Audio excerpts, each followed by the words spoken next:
Hi friends, అత్తగారి వంట channel కు స్వాగతం సుస్వాగతం. ఈ రోజు కర్ణాటక స్టైల్ చిత్రాన్నం చేద్దాం రండి ఫ్రెండ్స్. ముందుగా గ్యాస్ ఆన్ చేసుకొని బాండాలు పెట్టుకోవాలండి. కొంచెం ఆయిల్ వేసుకోవాలి, ఆవాలు వేసుకోవాలండి. వెంటనే పల్లీలు కూడా వేసేసుకోవాలి. ఇవి కొంచెం వేగిన తర్వాత పచ్చిశనగపప్పు మినపప్పు వేసుకోవాలండి. ఇప్పుడు 3 పచ్చిమిరపకాయలు వేసుకోవాలండి.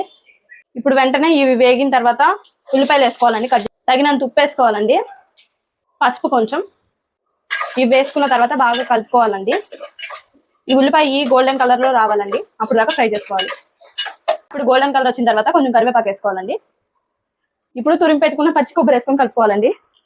బాగా మిక్స్ చేసుకోవాలండి. 1.5 గ్లాస్ రైస్ తీసుకున్నాను నేను. మీరు ఎంత రైస్ తీసుకుంటే అంత రైస్కి పోపు పెట్టుకోండి. ఇది కర్ణాటక స్టైల్ చిత్రాన్నం అండి. పులిహార కాదు, చిత్రాన్నం ఇది. తాలింపు అంతా కలిపిన తర్వాత ఇక్కడ నిమ్మకాయ రసం పిండుకోండి. మీకు తగినంత నిమ్మకాయ రసం వేసుకోండి.